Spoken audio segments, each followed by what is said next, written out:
Hi there, Loy Machedo speaking to you from LoyMachedo.com. Who's Loy Machedo and Think Personal Branding? The date is 11th of June 2018. Time right now is, I think, nearly 2 o'clock in the afternoon. Now, most of you follow me on social media, Facebook, Instagram, YouTube, know that I'm married to a Thai girl. Now, ever since I got married to a Thai girl, so many guys are like, hey man, how can I meet a Thai girl? Yeah, our Thai girl's the best. I just thought I'll give you my view on life with a Thai woman, and do I recommend or I don't recommend. I'll just share my thoughts with you. Now,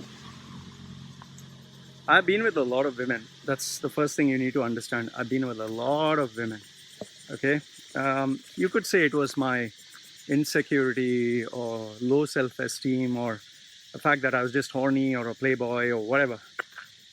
But I enjoyed being with tons of women. I kind of found it as a statement to assert my self-worth. So I had lots of women. I also had a lot of breakups. I went through one relationship, one that really destroyed my life because she dumped me. You know, the tattoos on my chest, this one as well as this one. This is that girl, Neeta, her name is. So she dumped me, and I'm glad that she did because it worked out for the better. Pretty grateful, actually. I don't want to bitch about her, but anyway. So the girls I wanted to get married to, they said no. They rejected me, and that kind of affected me. So I was just sleeping around. I also got married 3 times. First time it was a total fiasco. Second time it was listening to the elders, religious bullshit purposes, listening to people who told me God has a plan for me, and God spoke to them that this girl was the one. The third marriage, I had to get married because I was staying in an Islamic country, Dubai. You can't stay with a woman without being legally married. So just for safety reasons, I got married to my best friend, but turned out to be a mistake from my side. Shouldn't have done that. But then again, in order to survive, I had to do that. So I take complete responsibility for that. So after all this came the part where I decided, okay, fine, now it's time for me to get married, because I was migrating to Thailand. And just so that you know, I had come to Thailand at least 4 times by then. And I had decided that the Thai culture is what attracts me. Not just the fact that beautiful women, the real Thai women who are from the village, who come from very simple backgrounds, they literally, you know, they're very submissive. They listen to the husband. They take care of the husband. They're hardworking. And there is that traditional Eastern philosophy which comes. Now, mind you, not all Thai women. Huh? I'll get to that. So, and because when I had come the first time to Thailand, I went to Pattaya. I met one of these girls who worked in a massage parlor, and she was really a nice woman. She really took care of me, and that's where I realized this is the kind of woman that I want, because I always dated women who were classy, who were very kind of more like masculine, you would say. They're working, they're earning, they believe in buying expensive stuff. They're kind of like feminists. They believe in equal rights. For example, if you want to have sex with them, they would say, you please me first, I please you next. That kind of, which works for some people. It, I guess, was not something that I was looking for. So I knew what I wanted. Basically, I was very clear about what I wanted. So I decided, okay, I would find a Thai girl. But then how do you find a Thai girl? I found out there are these websites. So that's where I registered in thaicupid.com, and I think 2 or 3 other websites for finding Thai women.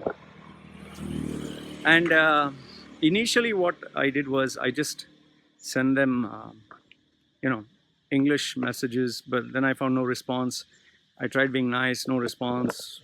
So trial and error, I kind of learned what really worked. I got a text translated. I knew what photographs to put.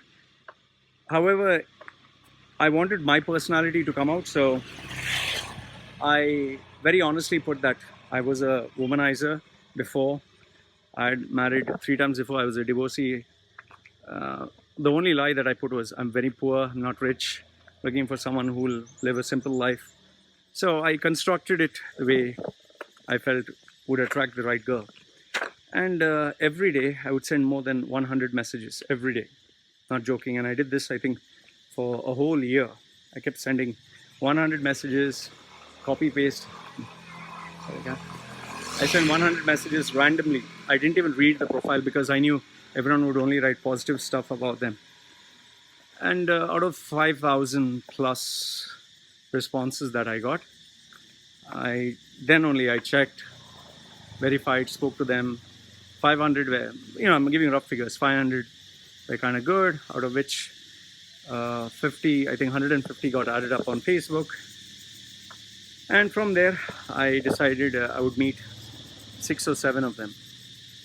Met them. And I'll tell you this, it was quite an experience for me because, where you think that all Thai women are very humble, simple, it turned out to be false because there are many of them who have been affected by social media, by the internet, by Western lifestyle. So many of them are looking for, like normal, any other place on this planet. They're looking for a rich sugar daddy. Some of them are manipulative, some are playing games, some are busy texting like 10 guys at the same time, meeting 10 guys and taking money from 10 guys. And a lot of this goes on here. That's why you'd always see a very young girl, very, very young girl, who maybe is 19 or 20, dating a man who is 60, 70, or even 80. I've seen this. So you'd see a girl who is walking with her grandfather, who looks like a grandfather. And most of these people are not, they call them sex pats. They don't call them expats because they're just looking to have a good time. So it's a give and take. I wouldn't say either one is bad. They know what they want. So each one plays games. So I had to be careful of all this. I had to be careful of fraudsters. And if you follow me on Facebook, you'd know that the girl who I decided I wanted to get married to, whom I had a conversation for 6 months, who even tattooed my name on her chest, who had a daughter, she took 100,000 and ran away. And that left me really depressed for 1 month because I invested so much of my feelings. So, but still I continued, and finally, by luck, I bumped into this girl. And what are the factors that made me choose her is her parents were farmers, very simple people. My wife, current wife, she didn't have a very active Facebook account, social media account. She didn't chat with anyone. She didn't speak to anyone. She didn't keep any friends. She just believed in working. This I came to know later on, that she had 3 relationships before, but she was badly abused, and she just was seeking for love. I also wanted to test and find out if my wife was the right person. So, they have the sin sword, which is the dowry. I told them point blank, I'm not going to pay you a single penny. So many girls had said no to that before. But surprisingly, she said yes. So all in all, and I told her, you'll have to work every day. You'll have to take care of me. I'm not going to give you a lot of money. I'll just give you a simple, happy life. And she said yes. So I got lucky, and that's how I found the right person. However, that was not until I crossed a lot of, not so suitable partners for me. There were some girls who were looking for a rich husband. Some of them were very expensive. Some were portraying that they were saints, but they were not. Some were totally, mental. Some of them were, fraudsters. So, you tend to meet many, many types of girls. So it's not like one size fits all. It's not like you come to Thailand, you'll get the best girl for you. If you're not perfect, you'll not meet someone who's perfect. So that's how I bumped into my Thai wife, and today, lucky. It's all a matter of luck. I'm very blessed. I'm very happy that a girl who's in her 25 is submissive, listens to me, respects me, does the work, gives me space, doesn't demand anything, is very giving and loving. So it's perfect. So that's how I met my Thai wife, and because I was very clear about what I wanted and what I could offer her. And yes, I was earning enough, I was stable enough, that I can support her. So I would say don't use someone else's story to make it your reality. Use common sense, use experience, keep experimenting and finding out whether things work or don't work. And eventually, you know, use your intuitive sense and experience to see if it works or doesn't. Uh, like I said, I've had more than 450 relationships. I made plenty of mistakes. And I even told my this wife that if things are not working, we're going to break up. If you don't listen to me, or if you make my life miserable, or I cannot work, or you chew my brains, there's no point in us having the relationship. So I'm very clear about all this. And she respects it. And, we both work hard to make the relationship work. So just so that I'm very close to her parents.